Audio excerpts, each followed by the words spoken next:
کیا تھے، کردار کیا تھا، معاملات کیا تھے، اور آپ علیہ السلام کی معاشرت کیا تھی، دوستوں کے ساتھ آپ کا طریقہ کیا تھا، پڑوسیوں کے ساتھ کیا تھا، ماں باپ کے حقوق کیا ہیں، اللہ کے نبی صلی اللہ علیہ وسلم نے سب کچھ بتایا ہے، آپ کی سیرت میں موجود ہے، آپ کی سنتوں میں موجود ہے۔ لیکن جب نہ ماں کو فرصت، نہ باپ کو فرصت، نہ بچوں کو فرصت، نہ بھائی کو فرصت، ہر ایک یہ سوچ رہا ہے کہ میرا بیٹا میری بیٹی کمانے کی مشین بن جائے، بس کمانے والے بن جائیں۔ بچیوں کو ڈگریاں کیوں دلائی جا رہی ہیں؟ پہلے سے یہ ذہن خراب ہو چکا اور پہلے سے دل کے اندر گرا لگ چکی ہے کہ اگر برا وقت آ گیا تو کما کے کھا لے گی۔ پہلے سے ذہن بنایا برا وقت آ گیا تو کما کے کھا لے گی۔ اللہ نے عورت پر کمائی رکھی ہی نہیں ہے تو کیوں کمائے گی وہ؟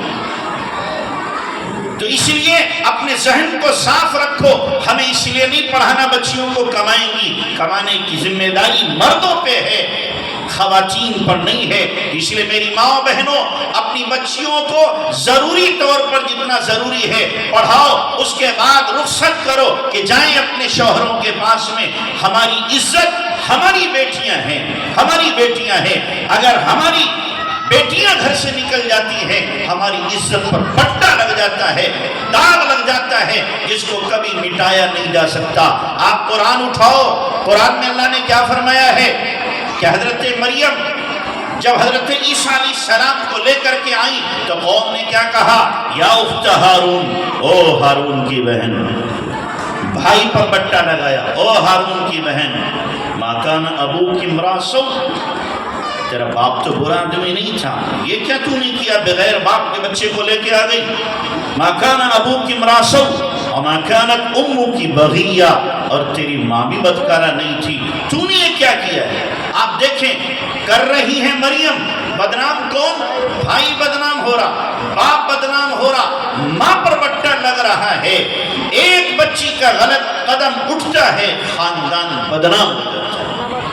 تو اس لیے اپنی بچیوں کی حفاظت کرو دینی تربیت کے ذریعے سے، دینی تربیت کرو، دینی ذہن سازی کرو، اور ان کے دل و دماغ میں دین کو بٹھا دو، اور اتنی عظمت بٹھا دو کسی حال میں بھی اپنے ایمان کا سودا کرنے کے لیے تیار رہ سکے۔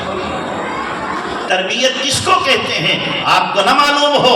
تربیت کس کو کہتے ہیں؟ ایک ایک بات پر اس کی نظر رکھی جائے، ایک ایک نقل و حرکت پر نظر رکھی جائے۔ ماں جب نیک ہوتی ہے تو نظر رکھتی ہے۔ نظام الدین اولیاء رحمت اللہ علیہ سے ماں سے آ کر کہہ رہے، اماں میں نے چاند دیکھا ہے، میں نے عید کا چاند دیکھا ہے۔ ماں کہنے لگی، بیٹا آئندہ عید کا چاند تو دیکھے گا پر ماں کو نہیں دیکھے گا۔ لپٹ گئے ماں سے، اماں مجھے کس کے حوالے کر کے جا رہی ہو؟ مجھے کس کے حوالے کر کے جا رہی ہو؟ ابا ہے نہیں، آپ بھی جا رہی ہو؟ کہ ہاں بیٹا میرا وقت آ چکا ہے۔ مجھے کس کے حوالے؟ کہ ٹھیک ہے تم تہجد کے وقت میں آؤ تب میں بتاؤں گی۔ اگلے دن نظام الدین اولیاء تہجد کے وقت میں پہنچے تو دیکھا ماں مصلی پر بیٹھی دعا کر رہی ہے۔ پہنچ کے پاس میں بیٹھے جا کر دعا کرتے کرتے ماں نے ہاتھ پکڑا نظام الدین اولیاء کا، یوں آسمان کی طرف کیا اور کہا، اللہ میں اپنے اس بچے کو تیرے حوالے کرتی ہوں، تیرے حوالے کرتی ہوں۔ اور یہ کہا اور پیچھے کو گری، انتقال ہو گیا۔ وہ اپنی نسلوں کو اللہ کے حوالے کرتے ہیں، اللہ کے حوالے کر رہی ہیں۔ ہم کس کے حوالے کر رہے ہیں اپنی نسلوں کو؟ شیاطین کے، بدماشوں کے، اواشوں کے، مکاروں کے، ان کے حوالے ہم نے اپنی نسلوں کو کر دیا کہ یہ ہمارے بچوں کی تربیت کریں گے۔ تربیت کا جنازہ گھروں سے نکل چکا ہے۔ نہ باپ کو فرصت ہے کہ اولاد کی تربیت کرے، نہ ماں کو فرصت ہے کہ اولاد کی تربیت کرے۔ ماں اپنا میک اپ کرنے میں اور گھر کو سجانے میں لگی ہوئی ہے۔ ارے پہلے حق تو اس بچی کا تھا، اس کو سجاتی، اس کے دل کو سجاتی، اس کی